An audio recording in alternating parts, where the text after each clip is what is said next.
Is Matthew Stafford overrated or underrated? He's overrated.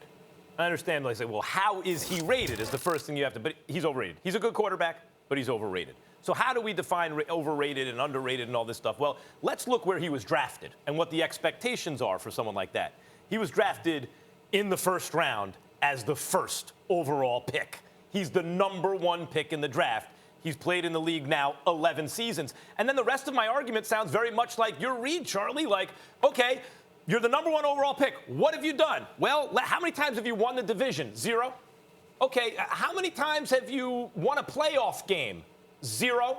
Well, surely that must be the product of the fact that you don't have enough good players around you. Have you ever been to a Pro Bowl? 1 as an alternate? 1 as an alternate. How are you paid?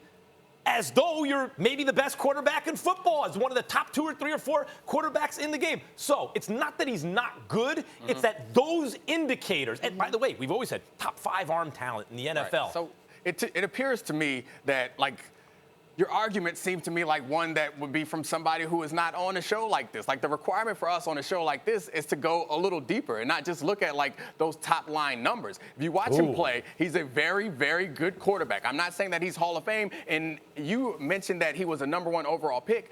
I agree that he's underachieved for #1 overall pick, but the expectations change. The ratings change. So he may be he may be overrated for a #1 overall pick, but the expectations have changed. And Since the when have they expectations changed? for him, they went down because they haven't been very good. Since when? Since when have they changed? I'm not going to put an exact date on it, but the expectations have changed. I'm surprised about an argument on a show like this. Dominique, when did they change? Because he's paid as though he's the best quarterback in football. What difference does it make when it changed? The point is, you need context. And we're supposed to understand that he's been dropped into a situation that is not great. You're going to say the Lions have been a historically great franchise? They've won double-digit games. That's the type of context. Go ahead, Will. Hey, I'm just curious, what are the expectations here? Because here's the thing. I agree with you. He's not overrated, but you're losing me on your argument. What are the expectations, to Max's point, is you got to win. Like, you got to win something, a playoff game, a division title. You got to win something. So what are the expectations here?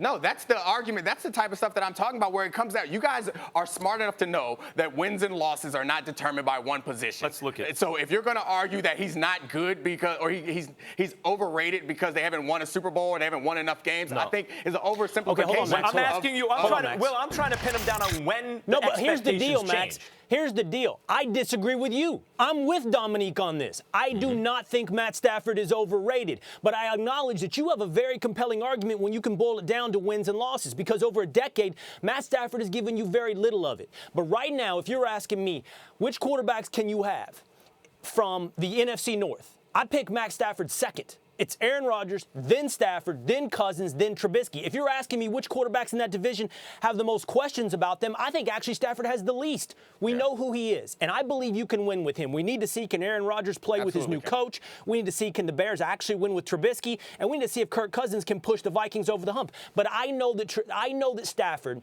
has a cannon for an arm. I know he's going to have a 2-to-1 touchdown interception ratio, roughly, probably better than that. And I believe, here's the thing, Max.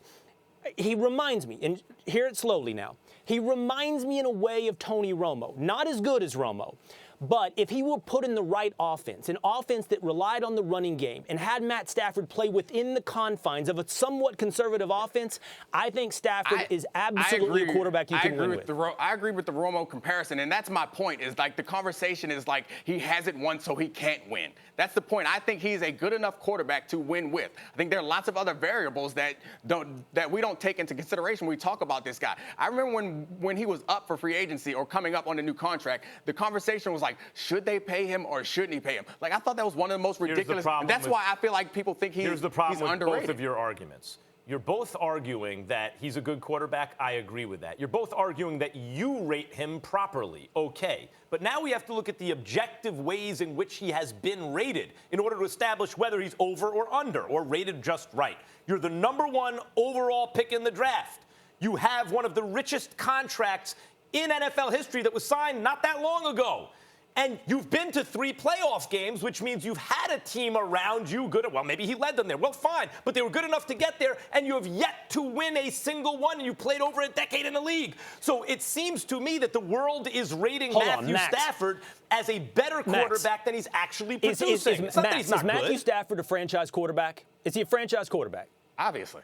I would say yes, he's Okay, a then he's franchise worthy quarterback. then he's worthy of the #1 overall pick, and you have to put that into the time and the frame in which he was taken. Second, the contract is a terrible way of going about ranking quarterbacks. It's when you get to the market window. It's why I believe it doesn't matter if Dak Prescott is a top 5 quarterback in the league. He's going to have to be paid back that way in the short term. And then the league will continue to pay quarterbacks higher and higher. So the fact that Stafford makes $27 million a year doesn't rate him. It's not how we rate him. So how would you guys like here's to the look rating. Stafford at how is he's about rated? 12, 13, 14. He's about in that range of the league when it comes to ranking quarterbacks. Oh, wait a minute. He went from, like, when we say good, we're talking about starting quarterbacks, right? So 12, 13, 14, he's outside of the top 10. That's Yes. not like MVP level or anything like that.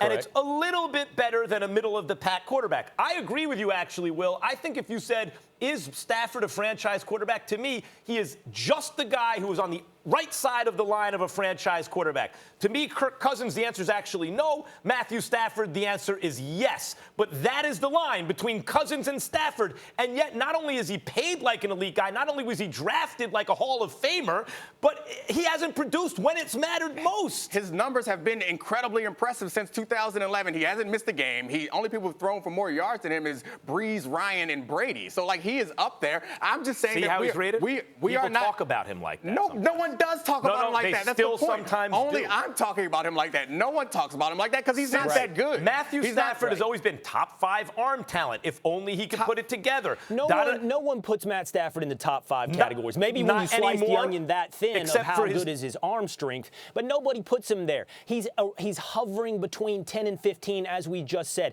And I truly believe this. I 100% believe you can win it all with Matt Stafford. Thanks for watching ESPN on YouTube. For more sports highlights and analysis, be sure to download the ESPN app. And for live streaming sports and premium content, subscribe to ESPN+.